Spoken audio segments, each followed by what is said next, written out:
5 years ago, Amy Winehouse went to Dingle, the westernmost town on the coast of County Kerry. She'd accepted an invitation to appear at one of the world's most exclusive music festivals.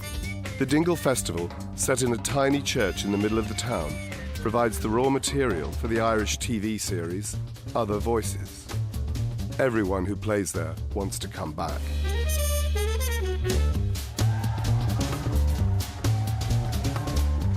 Amy Winehouse arrived on a wild, stormy night, ready to sing and ready to talk, especially about her musical heroes. Arena pays tribute to Other Voices, and together they join forces to present the whole of that performance and allow Amy Winehouse to tell the story of her music in her own words.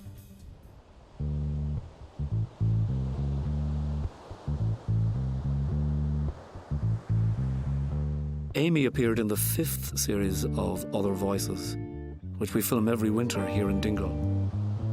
As the crow flies, Dingle is about the same distance from London as, say, Aberdeen, but you can't get to Dingle by crow. Whether you start your journey by plane or by train, you finish it by automobile, weather permitting. You don't just go to Dingle by accident. It takes a commitment musicians have been making to Other Voices for 10 years now. A commitment Amy made back in 2006.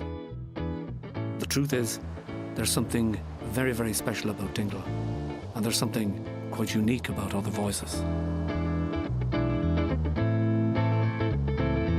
Other Voices was never planned. It did just happen. Here there are conditions that are special and that are very conducive to great music.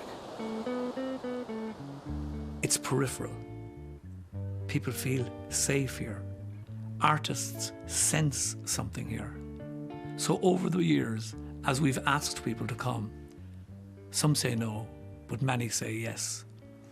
And if you go down through the lists of people who have come, Irish artists who begin their careers here, great artists from all the world around, you know, whether it's The National, whether it's Rufus Wainwright, his sister, Martha, Ray Davis, Ryan Adams, all of these people come and something special happens.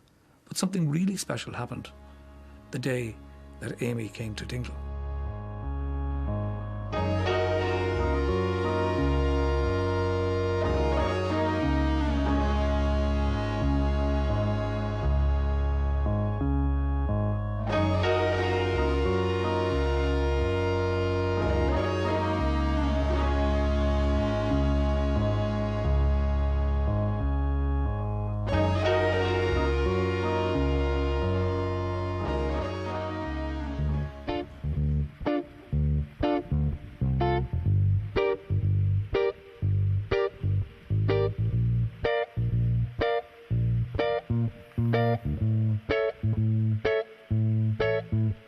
It started off bit by bit, not with rock concerts, but there was a parishioner here, Steve Coulter, and he noticed that the church was only being used one day of the week and said, this is a pity. I can do something for all the tourists visiting Dingle. He was looking for a place to have music that wasn't a pub. And so he started folk concerts here with the permission of the Select Vestry, that's like that parish council, to help him in his work, but also help the parish do a bit of fundraising, because the parish here would have been, very badly hit over the years with emigration. It would have once been quite a thriving parish, and now it's quite small in numbers, so it's difficult for a small congregation to keep a building like this up and running. From that, somebody had the idea of, well, maybe if there's folk concerts here, maybe we can have other things. And so Philip King, I think, approached Steve then, and they approached Select Vestry with the idea of maybe bringing other musicians in, sort of wider variety. Look at where we are. We're at the edge of the known world, as it was, before we found out that it was round. We used to think that if you stood at the edge of the Dingle Peninsula and you looked west and you walked out there, you would fall off. We were at the edge of the known world. There is something about places that are at the edge. Artists sense something when they come here. Of that I have no doubt. And they make an effort to come. And there's something in the effort of getting here that makes the way that they perform different.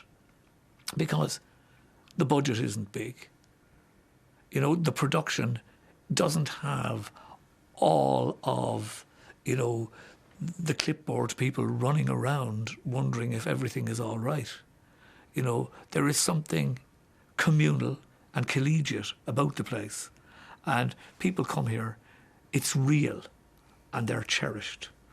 And they take to the stage. And sometimes I think that people, when they go on the stage in the church, are a little bit sort of wary of it, or almost put off by it, or find it very difficult. If you're Snow Patrol and you play to 40,000 people last night, and you play to 80 people tonight, you're smack up against it. You're sitting in the lap of the person in the front row. So this is different. It is a different experience.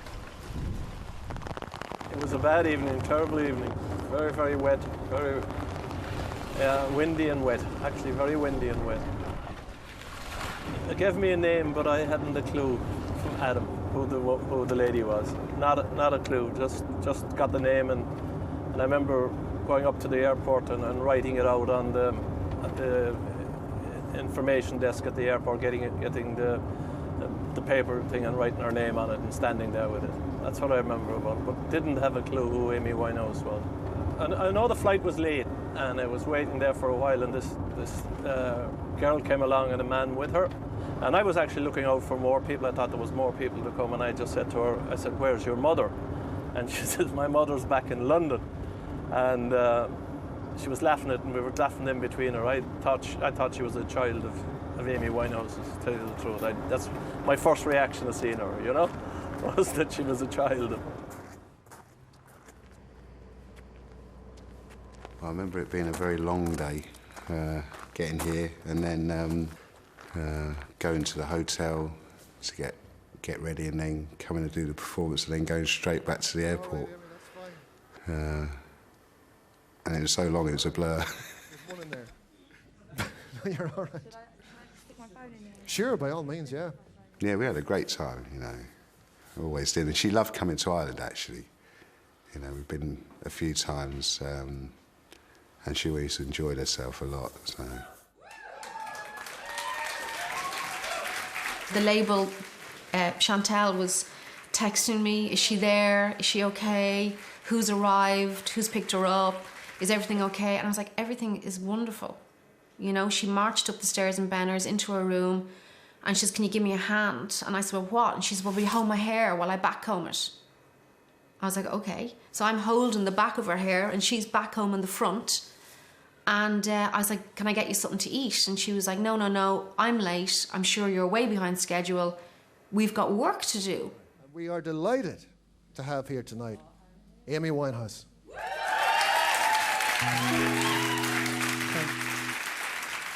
All I can ever be to you is the darkness that we knew, and this regret I got accustomed to. Once it was so right when we were at our height, waiting for you in the hotel at night. I knew I had him in my bag, but every moment we could snatch. I don't know why I got so attached. It's my responsibility. You don't owe nothing to me, but to walk away I have no capacity. He walks away, the sun goes down.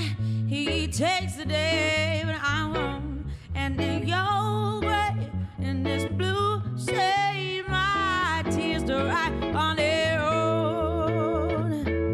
I don't understand, why do I stress a man when there's so many bigger things at hand? We could have never had it all. We had to hit a wall. So this is an effort to bow, withdraw.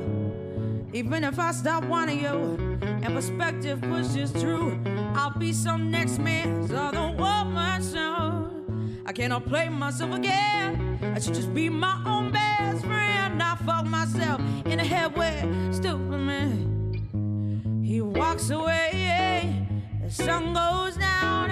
He takes the day, but I am grown. And in your way, in this blue shade, my tears to write on their own. So we are history. Your shadow covers me. The sky above, ablaze. He walks away. The sun goes down. He takes the day, but I am wrong. And in your way, in this blue shade, my tears to write. Oh, I wish I could say no regrets, no emotional debts. But as we kiss goodbye, the sun sets. So we are history. Your shadow covers me. The sky above ablaze, the only love I see. He walks away. The sun goes down. He takes the day, but I am wrong. And in your way, in this blue shade, my tears to write. Oh, he walks away. The sun goes down. He takes the day, but I am wrong. And in your grave, in this blue shade, my tears to write.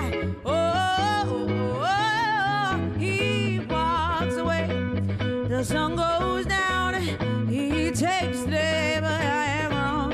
And in your way, in this blue shade, my tears to write on their own. Thank you.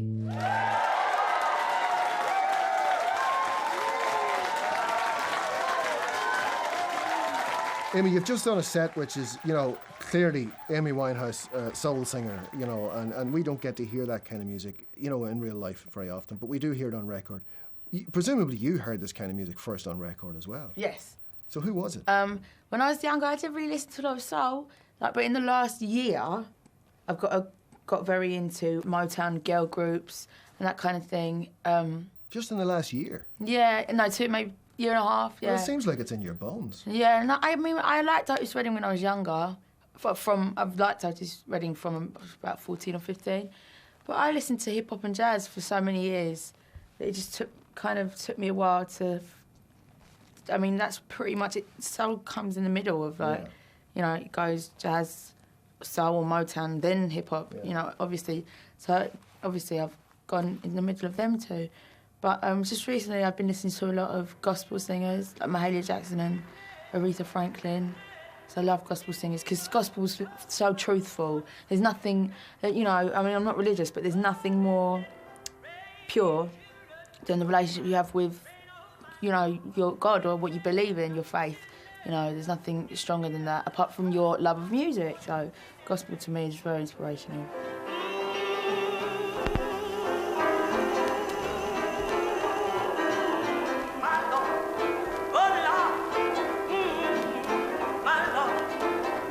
Rain 40 days and 40 nights without stopping. You're a good bad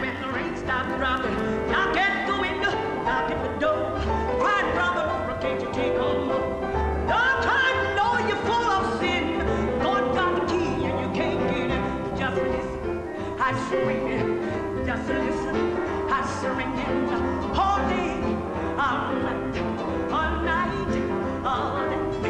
Just listen, it's ringing. Just listen, it's ringing. Some crying, some praying, some running, some shining. Just listen, it's ringing in mid. Hey, children, me, oh my Lord, did that, oh my Lord, did that ring? It's our musicians and our artists who are the prophets of today. Because a prophet, biblically speaking, isn't a fortune teller. A prophet is somebody who tells it how it is, who can hopefully see things the way God sees things, so tell you how things really are, as opposed to the way that people might think they are. When you have people singing rock and roll songs or pop songs or whatever it is, I think that gives you a window into where society is. The musicians don't create that, they just reflect it. And then sometimes you do get people writing really insightful and beautiful pieces that they've brought here, and it does feel nearly like an act of praise or an act of worship to have them performed in this space. This is the next single. This is out January the 15th. This is called I'm No Good.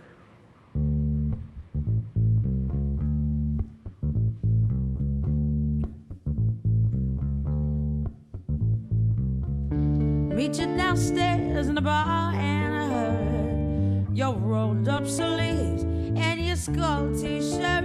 You say, why did you do with him today? It'll sniff me out like I was Tanqueray. 'Cause you're my fella, my guy.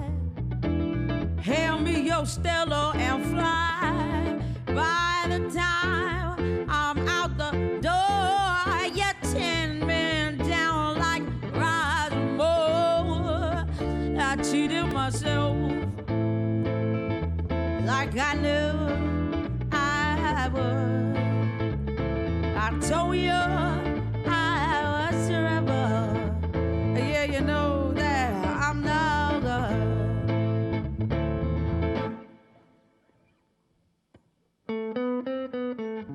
Upstairs in bed with my ex-boy. He's in a place, but I can't get joy. Thinking on you in the final throes. This is where my buzzer goes. Run out to meet you. Cheers in picture. You say where we married, 'cause you're not bitter. There'll be none of him no more. I cry for you on the kitchen floor. I cheated myself like I knew I would. I told you I was trouble. Yeah, you know that I'm no good. That's what I'm saying. Sweet reunion, Jamaica and Spain. We're like how we were again. I'm in the tub and you on the sea. Lick your lips as I soak my feet. Then you notice little carbon burn. My stomach drop and my guts churn. You shrug at it's the words who truly stuck the night in fires. I cheated myself like I knew I would. I told you I was trouble. Yeah, you know that I'm no good. I cheated myself like I knew I would. I told you I was trouble. Yeah, you know that I'm no good.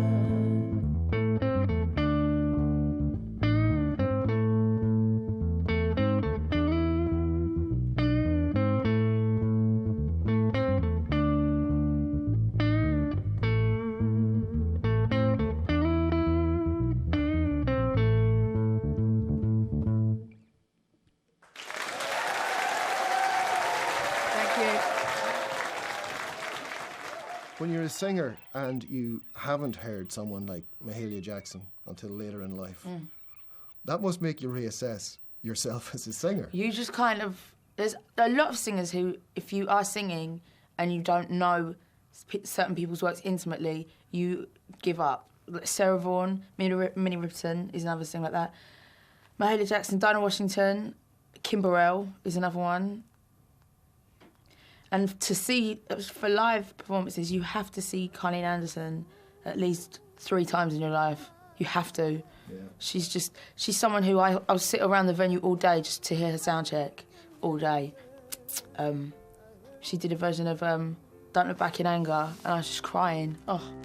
Take me to the place where you go, where nobody knows if it's night or day. And please don't put your life in the hands of a rock and roll band. We'll throw it all away. So I'll start a revolution from my bed. 'Cause you said the brains I had weren't in my head. Step outside, the summertime's in bloom. Stand up beside the fireplace and take that look from off your face. 'Cause you ain't ever gonna burn my heart out.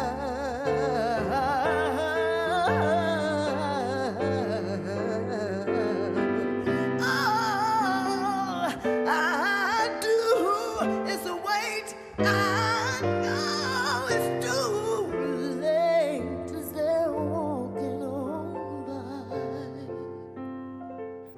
They're very inspirational people, but they're also very, very hard to emulate because they are so extraordinary, some of these people you talk about. Well, I admire both their... What's that word? Dexterity? Yeah. But also the way they stand out. You know, you can't... They're very...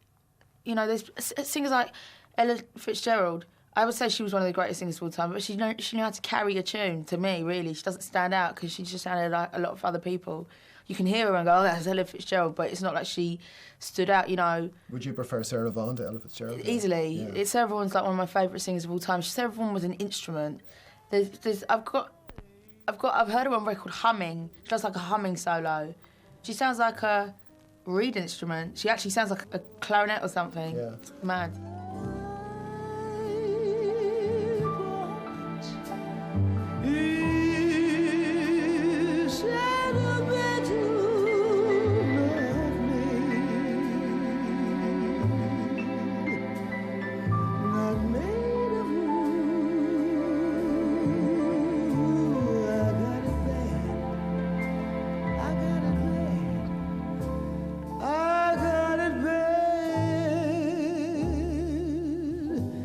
And that ain't good.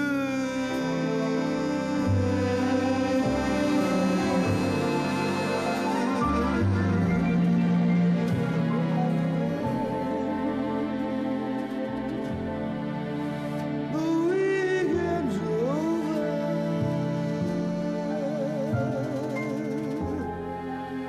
and Monday rolls around. I end up like I started, just crying my poor heart out. Lord, Lord above me, make him love me.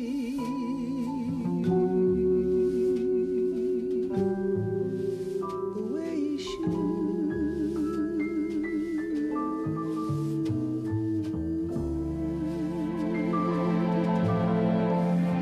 I got it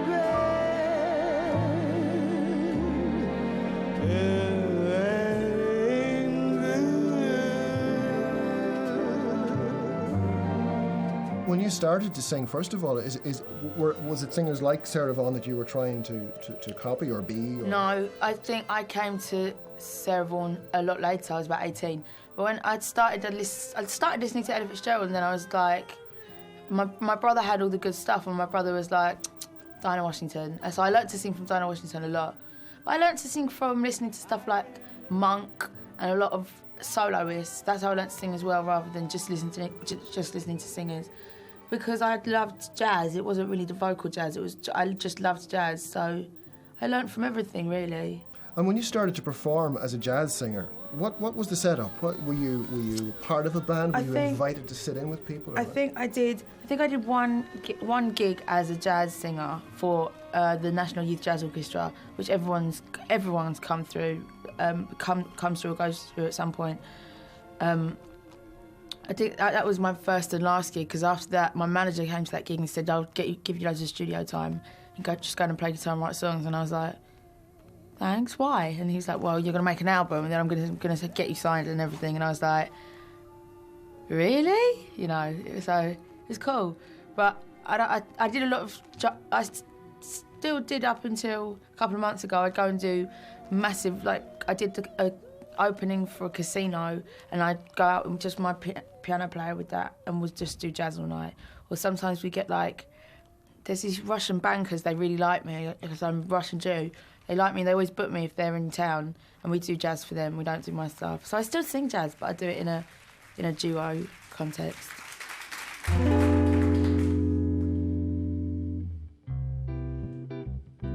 For you I was a flame. Hello, it is a losing game.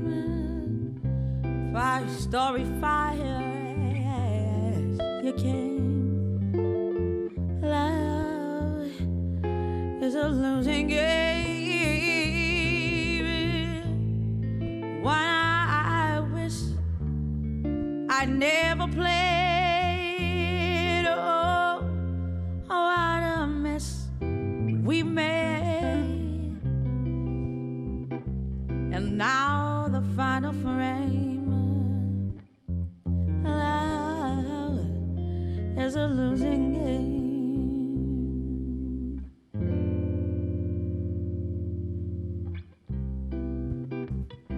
Played out by the band. Love is a losing hand. And it was more than I could stand. Love is a losing hand. Self-professed, profound, till the chips are down. Though you're a gambling man, love is a losing hand.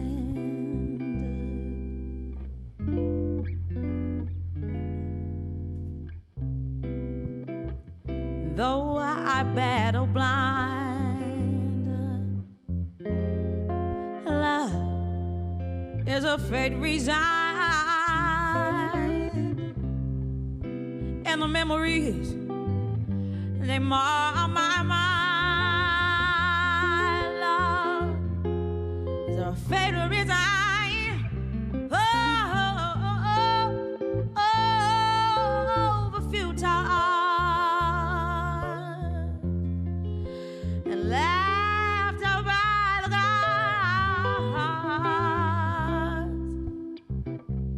And now the final frame.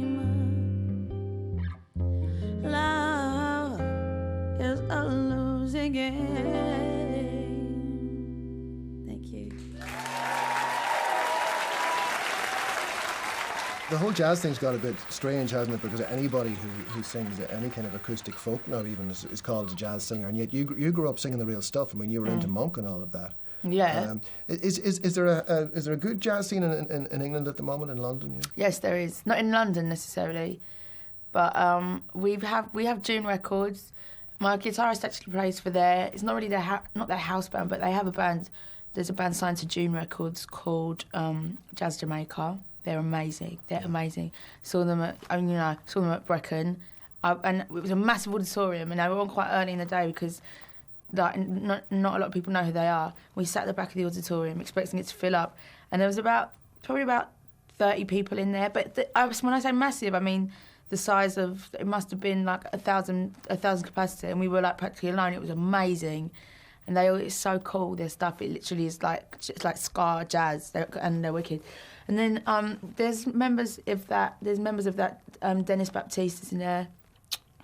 And then you've got there's Abram Wilson, who's a great trumpet player. He's doing his own thing. But I think my favourite jazz artist in England is definitely Soweto Kinch. Oh, he's great. I love Soweto. I've melt every time I see him. I'm like, hi. Have you still got a girlfriend? And he's like, I'll chuck her for you. I'm like... The mission to excel is a solitary one. Hours of dedicated practice every day for little or no financial reward.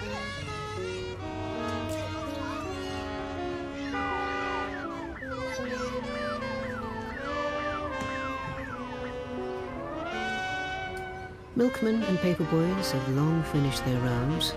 Schoolchildren are on their way, and the ordinary bustle goes on around. The jazz musician's quest goes on regardless in this unlikely setting. High above the drudgery of routine, trying to climb the stratosphere and be heard.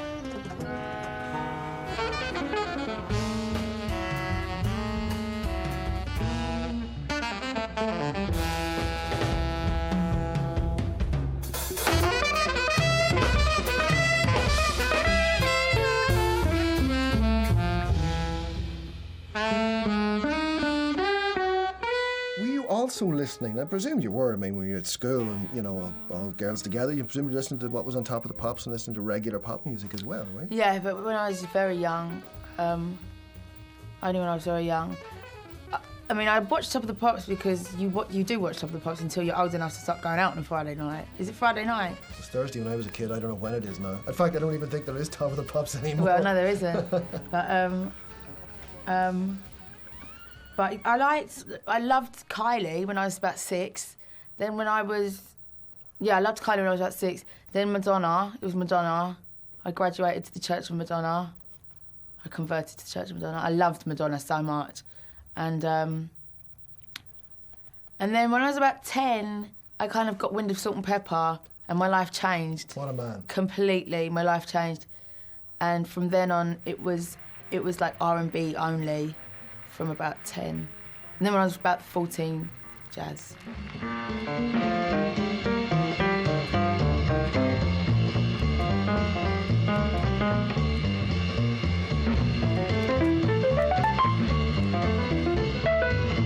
You know, she was heavily influenced with Thelonious Monk, and, you know, I'd spend a bit of time in the evenings with her listening to Monk, really, and her following, you know, everything note for note. And it was amazing, really, because it's such heavy music anyway.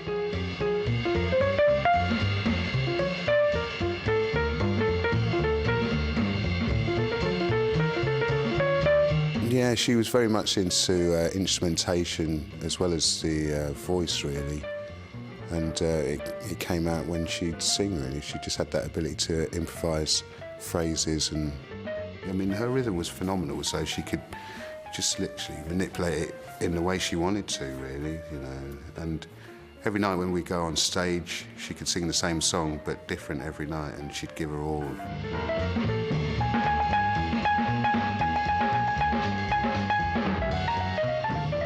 Did you have help in kind of finding this stuff? I mean, for instance, did your parents have these records, or did you have to go and look for them? No, my brother had everything. I mean, all the R&B and that stuff that I came to when I was like, it was then called swing at the time. Like stuff that I would buy. My brother was like, no. Actually, at the time, my brother was listening to a lot of like Sonic Youth and Pearl Jam and Therapy and like really like I Want to Die bands like that. And I had a very brief flirtation with that, but I must have been about literally, like I said, 9. And then I discovered Salt and Pepper, and I was like, I've got my music now. And then he started listening to jazz when he was about 18, and I was 14. And I just remember the first time I ever heard Around Midnight through the wall. Yeah. And I was just like... Was it Monk or Miles playing it? Monk. Yeah. I was just like, what is that? I'll never forget that.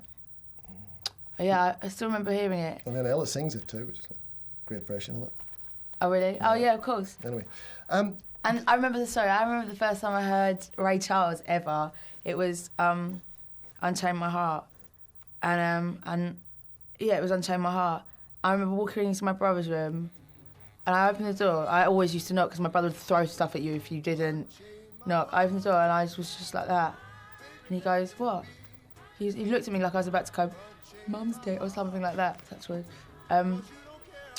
He goes, what's wrong? And I went, who is this? And he went, it's Ray Charles. I was like, Ray Charles. And then from then on, I think I just listened to Ray Charles for 3 months, like exclusively. I was just like... Unchain my heart, baby, let me go. Unchain my heart, cause you don't love me no more. Every time I call you on the phone, some fella tells me that you're not at home. So unchain my heart, oh please set me free. 99% of all songs, I start with the lyrics. The lyrics must tell me a nice story. I must get some feeling. It must be some kind of way I can identify with that song. And then it's like being a good actor, a good actress, you know, how you do a part on the stage where people, you know, become so involved with you that they forget that you're just playing a part that somebody written and they get mad at you and or if you're funny, they laugh, like, you know, it's that kind of a thing. Or if it's sad, they'll cry. That's because you're doing what you're doing so well that you get the people involved in the feeling of what you're doing. And it's the same thing with singing a song. And that's what I try to do. I find songs that I feel I put myself into and make you believe that what I'm singing about must have happened to me. And you too, maybe. She talked about music in a really beautiful way, in a way that a real singer does, you know. And there's something about singers. They're odd, you know. They carry songs with them. How many songs is any singer singing at one time? How many songs are in a singer's head, for example? You know, if you talk to a great jazz singer, they'll say, I know 500 songs, but I'm singing 30 of them at the minute, you know. With Amy, even one so young, who was only 22, on the edge of what became a truly brilliant career, that ended in tragedy. When she was here, I felt that she was really happy in some way, that certainly the way that she sang that night, she sang the blues away, if you know what I mean. She used her gift to still her trembling soul. She used her gift as a way to explain herself to herself, to entertain people, sure, but to sing the blues and to give herself some relief.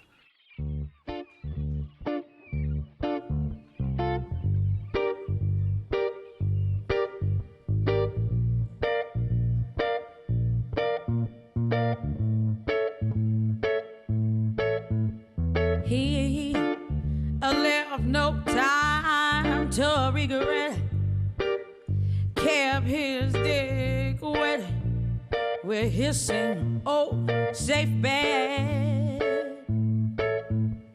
Me and my head high and my tears dry, get on without my guy.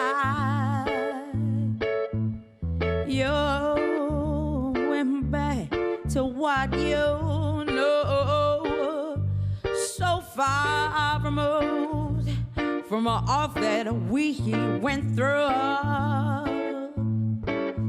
And I tread a troubled track. My eyes are stacked. I go back to black.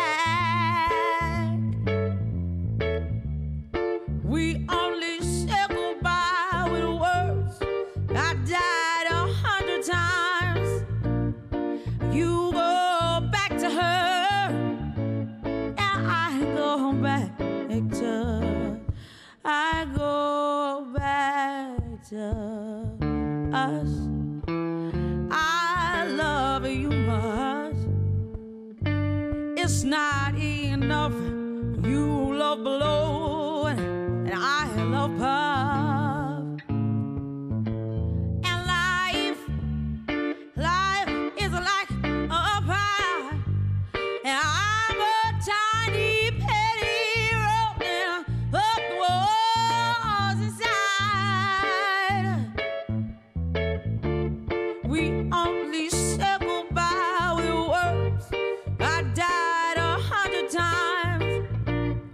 You go back to her, and I go back to. We only say goodbye with words. I died 100 times. You go back to her, and I go back to. I go back to black, black,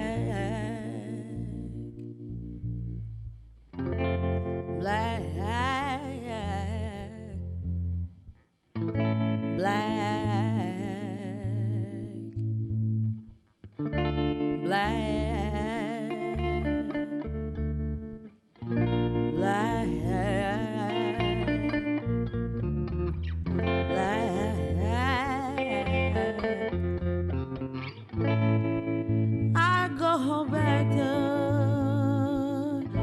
I go back to. We only say goodbye with words. I died 100 times. You go back to her,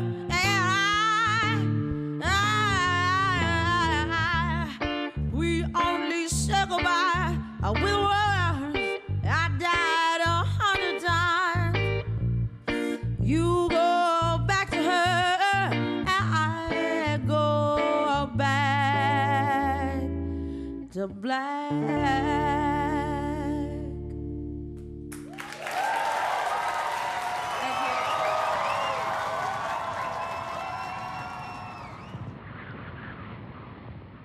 The reference points on the new album, however, in terms of soul music, very often they're on the kind of pop soul end of things. That the girl groups, you know, the Shangri-Las and those sorts of people, and you know, what appeals to you in those groups, because they are some of them, over the top, you know, melodrama by the bucket load. Yeah, I love the drama. I love the atmosphere.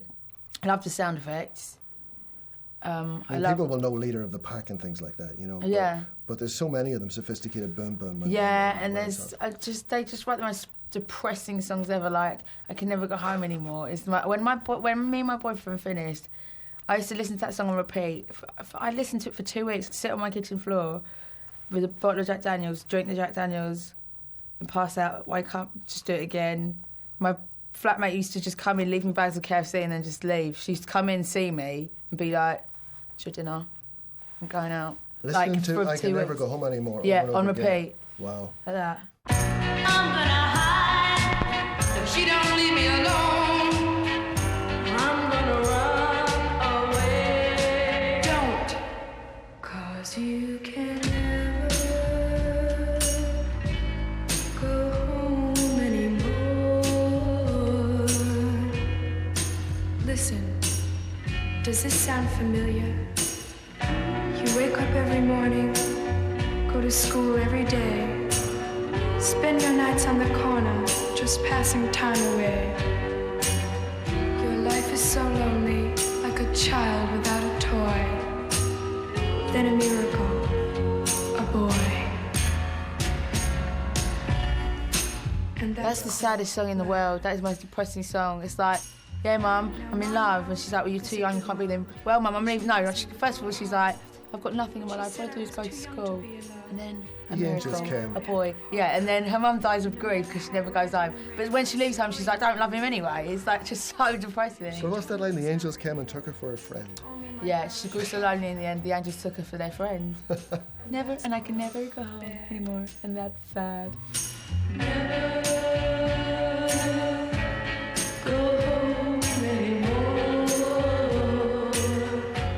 there's this sense in our culture that suffering artist or that art comes out of a sense of things not being right, and it's that struggle, the struggle of suffering or people being really extreme and the being on the edge, and that's where great art comes from. And with Amy, there is this sense that, yes, there was this wonderful art, this wonderful music that came out, and to a certain extent came out from her living a life on the edge.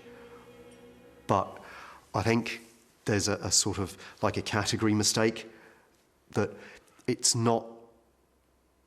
doesn't have to stay on the edge. Do you know? It's maybe that great art comes out of the resolution between sort of being on the edge and then coming to a comfortable or safe place, or sort of a more whole place for a person. I find that any time I listen to any of Amy's music, it is tinged with that touch of sadness, that she never got the resolution. It seems so very tragic. This is my first single. Before I go, I'd like to introduce my band to you. We've got Robin Banerjee on the guitar. And Dale Davis on the bass. He's got his own fan club, you know. All right, this is called Rehab.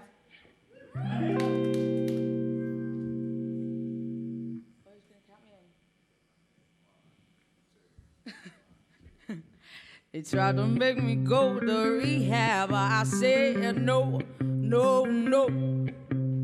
Yes, I've been black, but when I come back, you no, no, no.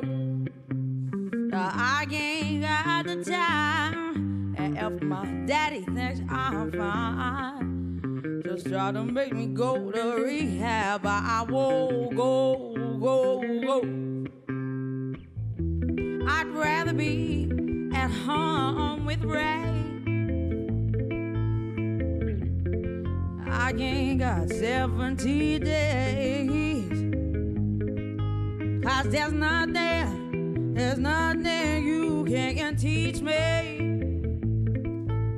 that I can't learn around Mr. Hathaway. I didn't get a lot in class, but I know we don't come in a shot glass. They tried to make me go to rehab. I said no, no, no. Yes, I've been black, but when I come back, you oh no, no, no. I ain't got the time. If my daddy thinks I'm fine, just try to make me go to rehab, but I won't go. The man said, why you think you here? I said, I got no idea. Said I'm gonna lose my baby. So I always keep a bottle on it. He said, I just think you're depressed. This me, yeah, baby, and the rest. They tried to make me go to rehab. I said no, no, no. Yes, I've been black, but when I come back, you oh no, no, no. I don't never wanna drink again.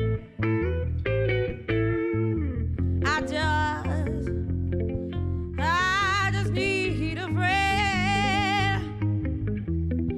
I'm not gonna spend 10 weeks have everyone think I'm the man. It's not just 'cause my pride is just till these tears have dried.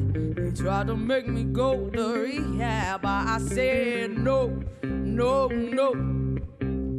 Yes, I've been black, but when I come back, you oh no, no, no. I ain't got the time, and if my daddy thinks I'm fine, just try to make me go to rehab, but I won't go.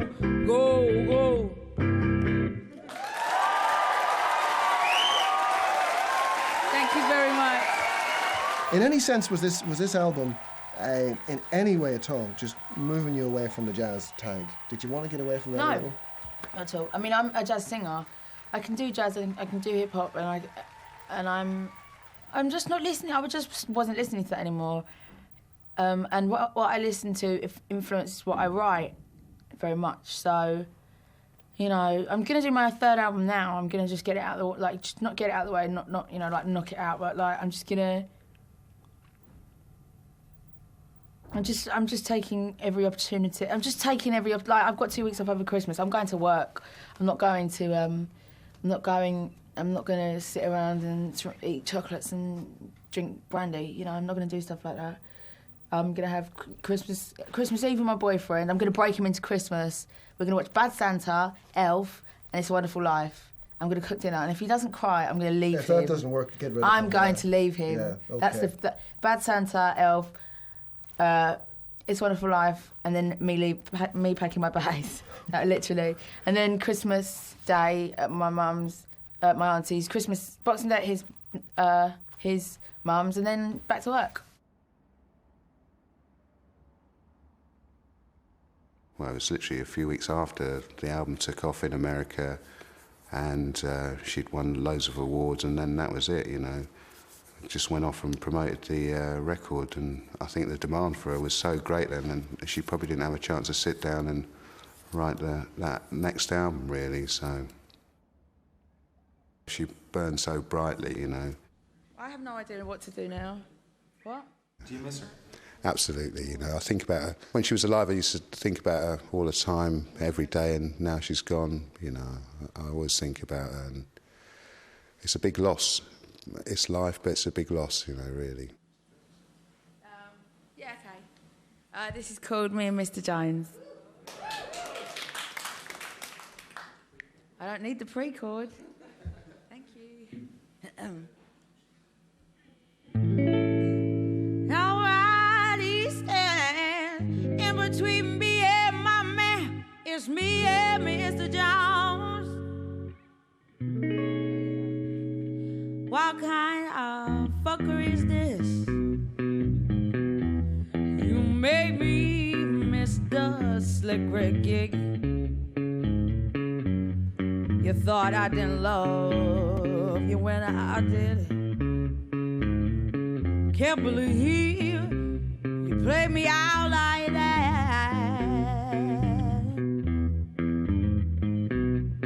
No, you ain't worth guest list. Plus one of all them girls you kissed. You can't keep lying to yourself like this. Can't believe you played yourself like this. Slick Rick's one thing, but come Brixton. Nobody stands in between me and my man, 'cause it's me and Mr. Jones. Me and Mr. Jones. What kind of fuckery are we? Nowadays, you don't mean dick to me. You make it up to me. Yeah, baby. Who's playing Saturday? fuckery are you? Aside from Sammy, you're my best black Joe. I thought I could swear that we would throw. I still wonder about the things you do.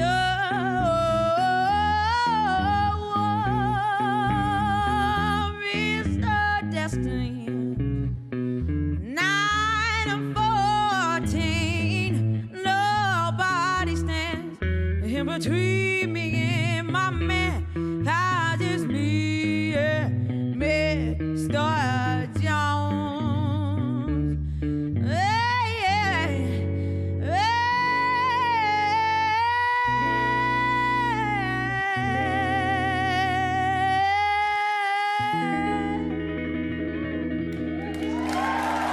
Thank you.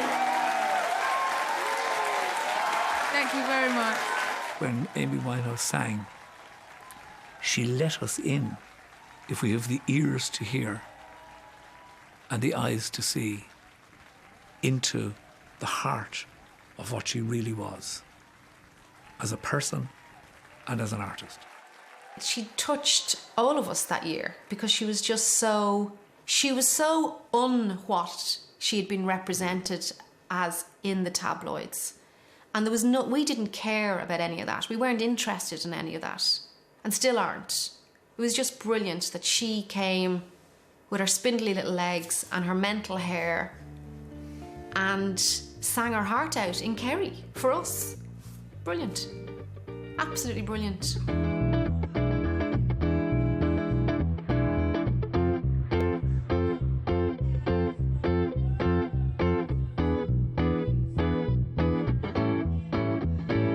Amy, thanks for talking to us. Thanks for making this trip. I know it was a long journey. So Actually, having heard what some of you had to do to get here, mine was like a walk in the park, to be honest. All we did was have a 2-hour drive from another airport. At least we got a flight. Well, you got here and you did the business in there tonight. And thanks, Amy. Thanks very much. Thanks a lot. Cheers. Sorry, I went off on one of my chats. I went off on one. I don't get to talk to people very often. Oh my God! Oh my God! Wow! Thank you so much.